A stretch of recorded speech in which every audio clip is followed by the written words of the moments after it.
Okay. So that's a very big difference. So మీకు sports అన్న ఏం లేకపోతే ఇంట్లో మనం జిమ్ చేసుకోవచ్చు.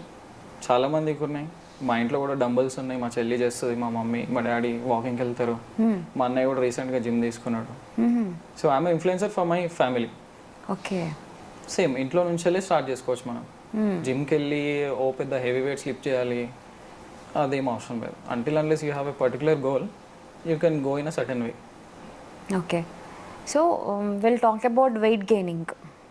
మీ సబ్జెక్ట్ లైక్ మీరు ఎంత 53 ఉండే కదా చిన్నప్పుడు? 50, ఐ మీన్ 55 plus. టీనేజ్లో 55. సో వెయిట్ గెయినింగ్కి ఏమేమి చేశారు మీరు?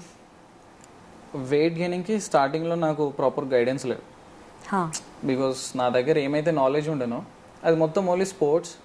ఆ స్పోర్ట్కి తగ్గట్టు డైట్ ఎట్లా తీసుకోవాలి, ప్రోటీన్ ఎట్లా తీసుకోవాలి. వెయిట్ గెయిన్ అంటే స్పోర్ట్స్ డైట్ డిఫరెంటా? ఆ స్పోర్ట్స్కి మీరు ఒక అథ్లీట్కి ఇచ్చే డైట్ మీరు జస్ట్ హెల్దీగా ఉండాలని తీసుకున్నారనుకోండి, you will see lot of difference బాడీలో. చాలా చేంజెస్ కనిపిస్తాయి. అండ్ ఫర్ ఎగ్జాంపుల్ ఎలా ఉంటుంది? ఇప్పుడు నేను మార్నింగ్ లేవగానే ఒక మినిమం 5 to 10 eggs తీసుకున్నాను అనుకోండి. అది మీరు తింటారు అనుకోండి, మీరు ఇన్ని రోజులు మీరు అంత యాక్టివిటీ చేయరు. సో నేను ఎక్కువ ఉరుకుతాను, 10 kilometers ఉరుకుతాను. సో నా బాడీకి అంత ప్రోటీన్ అవసరం. మీకు ఎక్సెస్ అయిపోతుంది, డైజెస్ట్ అవుతుంది, బ్లోటింగ్ ఫీలింగ్ వస్తుంది, మళ్ళీ డే మొత్తం ఏం తినలేరు. సో ఫస్ట్ మన బాడీ తిండికి తగ్గట్టుగా పని ఉండాలి అంతే.